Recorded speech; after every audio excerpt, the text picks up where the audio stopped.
what are some things, what do you look for? And more importantly, what's non-negotiable for you? What would make you walk away from a site or a deal?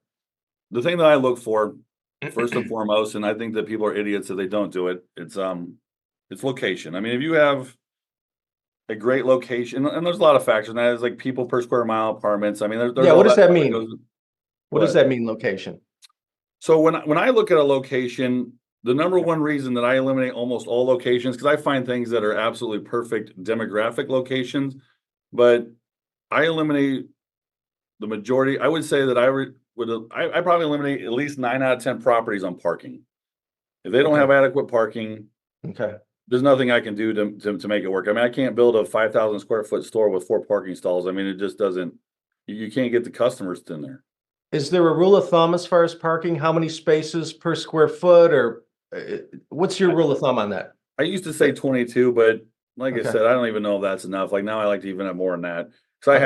I have a location that does very well, but matter of fact, I've tried to buy the house behind it to tear it down to put parking in, and I know that if I could get more parking in that location, Mhm. that laundromat would grow. I'm pigeonholed in one location, Okay. and it does have 22 stalls, but it's just not enough. It's not All right. enough, and I mean, it is what it is. And Mhm, maybe I'll buy that house one day, and I'll tear it down, and I'll add 10 more parking stalls.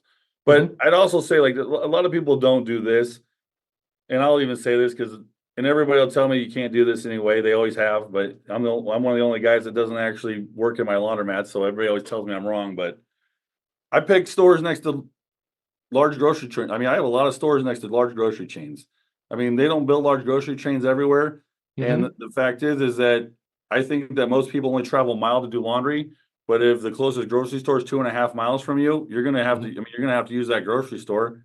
And if you got your laundry, I mean, you see it every day. I mean, you're seeing it every week. Right. So I mean, it's just. I mean, I got free advertising because they park in the parking lot, and I'm an outbuilding that I mean, I'm Mhm, usually a stand. I mean, I'm always a. No, I own some strip centers. I'm usually a standalone building in that, like, matter of fact, the building I'm sitting right now, just behind me is a giant Hy-Vee store, and the rest of it is just apartment buildings. Like, they're all using this Hy-Vee.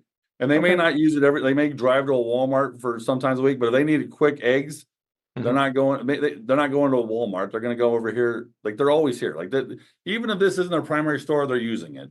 So, and I also love traffic count. Like, I mean, traffic count people use in almost every business but laundromats, and I don't understand that. If it's a road that people are using Mhm, daily, they use the stuff that's on that road. So if you have 30,000 car traffic count, that means people are driving by your store every day. mhm. Okay. Anything else that, really you look at or you look for not, having? I drive the area, and I Mhm. actually go a lot by gut now too. I mean, I used to Yeah. care a lot about demographics, but I mean, you have Mhm. eyes, and I mean, I could be driving in any city in America, and I'll be in an area, and I'm like, man, this would be a good laundry area. Then usually a couple blocks later, one does show up, so a lot of people know the same formula. But as Yeah, yeah. a matter of fact, like I said, I used to buy laundromats. When I did buy a laundromat, I cared about the demographic. Or I Mhm, mean, I would check. I don't even check numbers now. Like, that's the truth. Like, mhm, I just bought a laundromat, what, 8 months ago. So 8 months ago, I bought a laundromat and it was doing shitty, but like the area said it should be doing way better. So mhm. I didn't really care what he was making, and we've already doubled the income on that store, more than doubled it. But like I said, I wasn't buying it for I was buying it for what it could be, not for what it was. Right, right. You saw the potential in Yeah. that.